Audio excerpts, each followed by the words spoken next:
Hey you guys, what is up? And welcome to the YouTube channel of Crow's Archery and Motorcycle Adventures.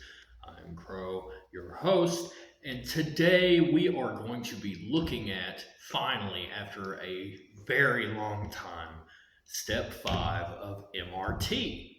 I had started doing this program it's honestly been a long time ago now. At least putting up the steps on YouTube to help people get to the point to where they're able to understand how to do each step and kind of help them along the way and in their journey of trying to truly better themselves. And to be completely honest with you, for a while now, I have been thrown off of my purpose. And it's caused me to shift my attention in places where realistically I didn't need to take it to.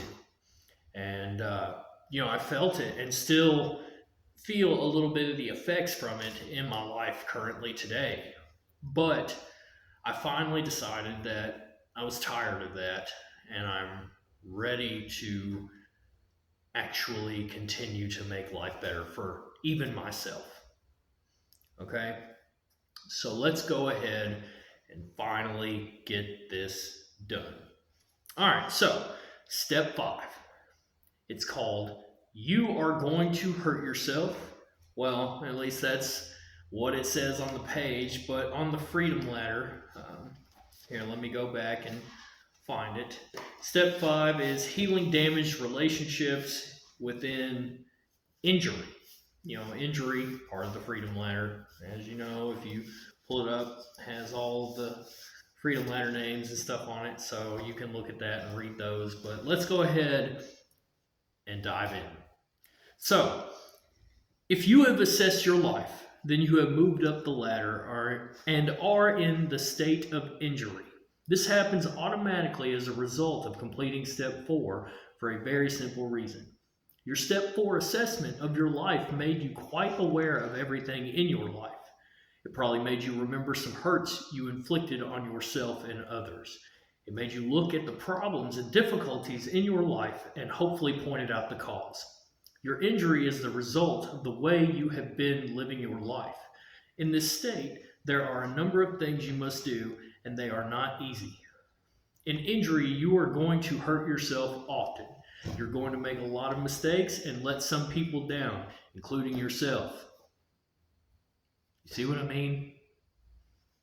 This happens as a consequence of analyzing and organizing your life to give it some direction.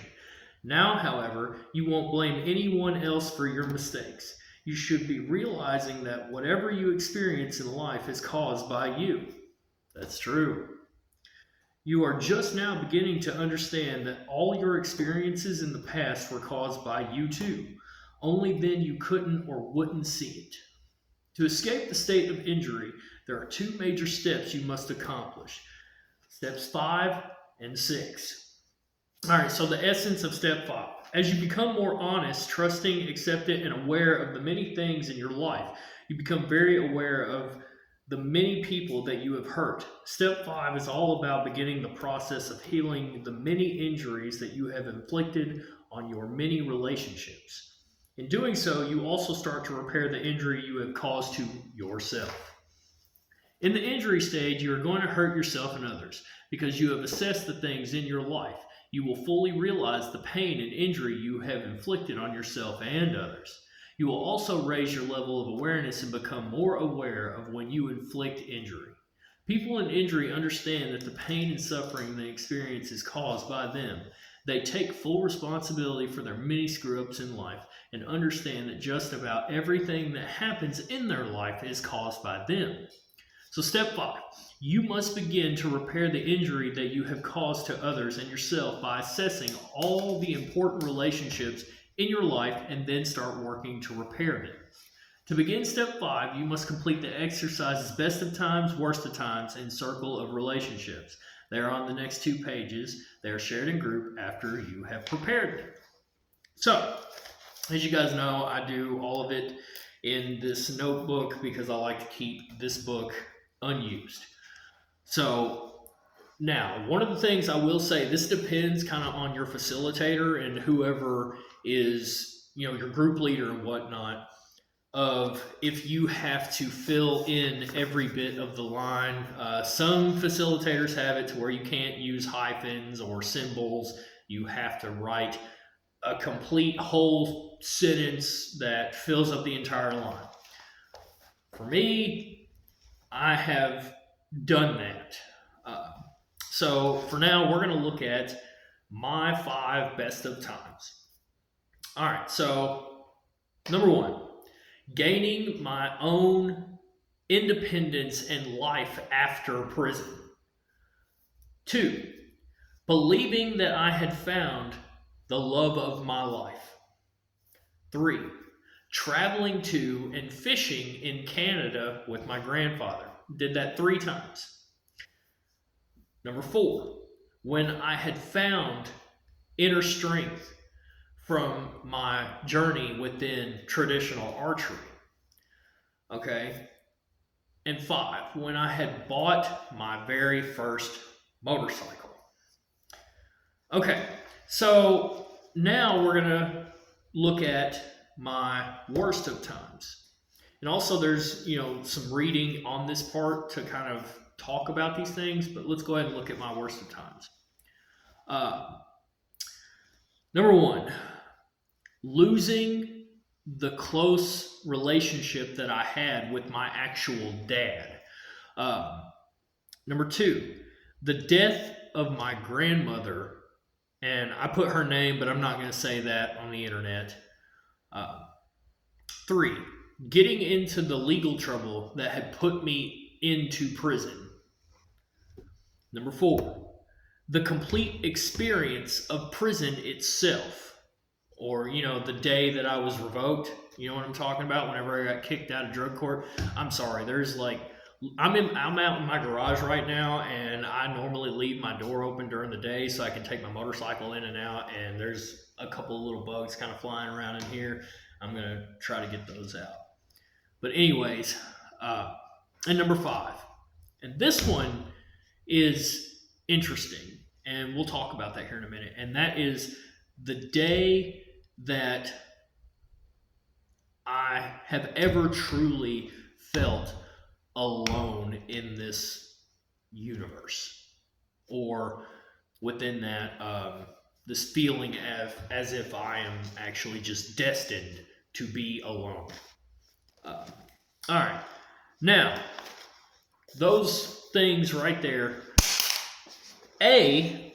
which is talking about the best of times. It says, in this exercise, you are to just identify the 5 happiest, best, most pleasurable, most enjoyable, most satisfying experiences you have had in your life.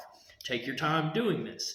Try to remember all the good times in your life, from as early in your life as you can remember to the present, and decide on the top 5. Describe them below. And it says, next you are to identify the 5 worst, most unhappy times of your life. Take your time, look over your past, and then decide on the worst 5. Describe them below. Okay, so we've looked at mine. Now, it says, now look over your best times and look for consistent themes, something similar in each event. If you can't see anything consistent in them, think about the following questions. What was it about each event that made it so good? Was it the people involved? What were you doing each time? How did that help make the time good? Did your behavior have anything to do with each good time? Think about the feeling you had in each good time and try to understand where the feeling came from. In group, when you present this exercise, you'll be asked a few questions. Now consider the bad times. What made them so bad? Who were you with at the time, and why were you with them? What were you doing? Did your behavior have anything to do with making the bad times so bad? How were you feeling, and where did the feeling come from? As you did above, try to find a consistent element that appears in the bad times. In group, you'll be asked a few questions about this. So, for example, if someone was asking me about my best of times, about looking at a consistent theme, something that I have found within the consistent theme of my best of times is it had to do with this feeling within myself of feeling as if I was accomplishing things that really just became a part of who I am as a person and progressed myself within life. Okay, now with the worst of times, the consistent theme that I found within it is that uh, there was a lot of death and loss within me, uh, and the people, people that I love, so that was a major thing. All right. Now we're going to move on to circle of relationships. So what this is it's kind of like one of the other steps where you have this circle right here and you're going to be drawing pictures, and I'm no Picasso, so I kind of just do stick figures and stuff like that, but I do know what they are. All right, so we're going to look at this. In number one, draw a picture that represents the biggest relationship problem in your life. And in number one, I drew a picture of a guy looking at himself in the mirror. I do feel like my biggest relationship problem in my life is with myself. It's not a thing of confidence or anything like that. It's just more along the lines of trying to constantly strive to be better, if that makes sense. And of course, you hit bumps along the way, but for me, when I hit a bump in my journey of trying to be better, and I hit like stagnation or something, like I feel like nothing is changing, it really does affect my mentality. And that's something that I really do need to work on. And for example, it throws me off my purpose because I get lost in my own head. You know what I mean? And kind of just go day to day thinking, man, I'm just ready for change. That's one thing I talk about in my social media stuff. I actually said something about it not too long ago. It may have been within the past couple of days, where I talked about how I'm just ready for the next chapter in life. So this is something that people have been asking for a long time, and I'm like, you know what? It's time to do it. It's time to do it. And I know that somewhere that is going to be the beginning of the next chapter of life. All right. Well, anyway, so number two, draw a picture of the biggest problem or difficulty in that relationship. Number two, I drew a little picture of a dude pointing at his head. Me, you know what I mean? My own head. All right. Number three, draw a picture that represents a current problem that you have with someone, but one you can take care of easily. This one, whenever I was drawing it, I had accidentally put number three and number four, and number four and number three. So what I had drawn is me speaking to one of my friends about his decisions that he's been making. And believe it or not, that actually just recently led to his incarceration again after he had just got out. But you can't control people, and people have to make their own decisions. So that's how I feel that I was able to take care of it easily. Say I had to say what I had to say, and either you take it or you don't. All right. Number four, draw a picture of something you dislike doing with other people, but must do anyway. So I drew a picture of a boat, because I work on the boat. I mean, I like the people that I work with, but I don't want to work for someone other than I would love to work for myself. I really would. I would love to work for myself. All right, so draw a picture of the one thing you like doing most with other people. And I drew a picture of some people riding motorcycles. I love doing that. It's so much fun. It really, truly is. All right. Number six, draw a picture of something you have always wanted to do with another person. And I drew a picture of some people sitting around at a house, staring out into the sun, and basically just growing old together. You know what I mean? Let's see. Number seven, Draw a picture of the most important persons in your life other than yourself. I drew a picture of my mother, my stepfather, and a picture of my best friend, who I consider my brother, and his whole family. And then I drew a picture of my grandmother, and my dad, and my stepfather. Number 8, draw a picture of the special relationship in life that you believe will lead you to happiness. And I drew a picture of a guy pointing at himself. And the reason that I did that is because I believe, truly, I believe that once you have this feeling and sense of wholeness within yourself, that is when you are able to genuinely show up complete for other people to help. Like, for example, if you want to change the world, I feel like that is a huge secret on how you do that.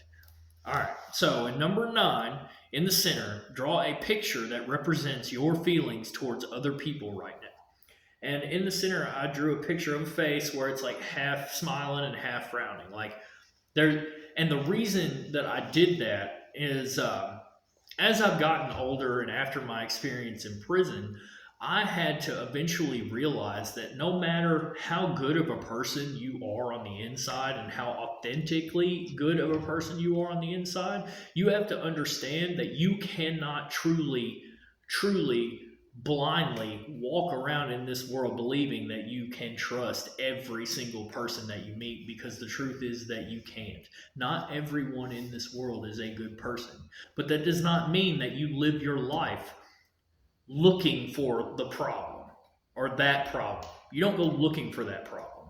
You just have to live genuinely and authentically who you are, and those things will be exposed to you. And that's where a lot of people get caught up in this whole victim mentality within themselves, forcing you to do stuff like this. Believing that you can't trust nobody. You can trust people. And it's true, there are people that you cannot trust. But in my opinion, when you get to a point to where you just say, I can trust absolutely nobody, I feel that is a reflection of saying that you cannot trust yourself. All right. Moving on. The last part of step 5 is completed by filling out the form Important Relationships, which you will find on the next pages. In the Important Relationships exercise, you are to focus on the people in your life that you have hurt. It will be reviewed by your counselor and is not shared in group. In the group where you successfully present the circle of relationships and best of times, worst of times exercises, you should give your facilitator your book to review your work on the Important Relationships exercise. Your facilitator will review your work outside of group and may ask you a few questions. Your facilitator may simply pass your work on this exercise and tell you to move to step 6 or have you redo portions of it.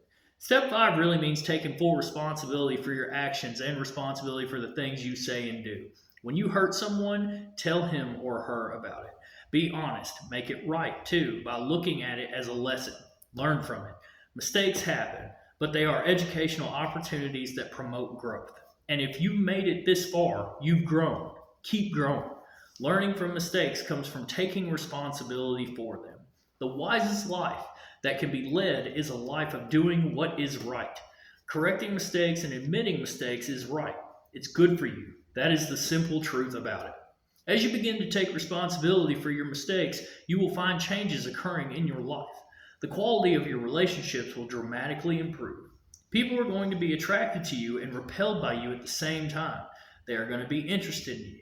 They're going to care about you, and you are going to find yourself caring about them. Although you will sometimes break their trust, you are going to be trustworthy because you will repair your mistakes and be honest. One of the most difficult things you will need to attempt to do at this point is to repair the important relationships that you have damaged. The beginning of that process should be outlined in the work you prepare on the Important Relationships pages. Fill out all 8 relationships and define exactly what your relationship is with each person. Then honestly look at each of the people you listed and determine whether you have caused damage or injury to the relationship. The answer should always be yes. Then determine what you have done to cause the damage. Then ask yourself, what can I do to improve this relationship given the current circumstances? A key to remember here is to take into account your current circumstances as well as the circumstances of these other people. Once you list these and have given them due consideration, set a goal on each to improve the relationship. Remember that honesty and trustworthiness are critical. Okay, so on this one, I'm not going to go through all 8 of mine. Because honestly, it's going to put way too much time in the video. But what I will do is, like I did before, I will show you one, which, as you can tell, if you're looking at the MRT book, this whole important relationships thing, they're all the same for 8 as far as what is your relationship to this person, how have you damaged it, so on and so forth. So for mine, I went ahead and I decided to choose my mother. And I'm not going to say her name on the internet. All right, so number 1 person, my mother. And it says, what is your relationship to this person? I put, she is my biological mother. And it says, how have you damaged the relationship? And it gives you some examples, but what I wrote was not living up to my potential by using drugs, going down a dark path, which led to lying, stealing, betraying her trust, going to prison, and not being there. All right, so what is your goal in the relationship? I put the goal in this relationship is to rebuild an actual trusting connection of not only a mother and son, but including a type of friendship. And fortunately, I've actually done that today. It's awesome. All right, how can you do this? How can you repair the damage? So I wrote, by continuing to live congruently, working hard, staying away from situations that can cost my life or freedom, and also being around more. All right. So, let's see. What is the first thing what is the first thing you need to do with this relationship? I wrote, I need to call her so that we can go do something or out to eat and spend time together. And then whenever it asks, when will you do this? You need to list a date here.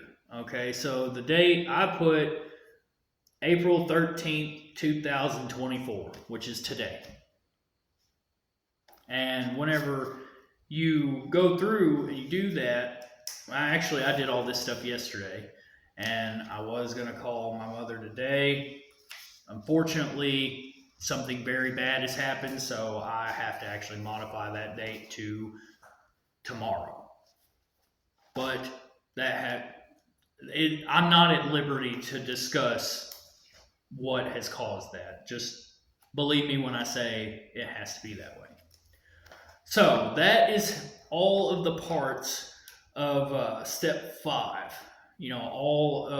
After you do the circle of relationships, best time, worst of times, and listing your 8 people of your important relationships in your life.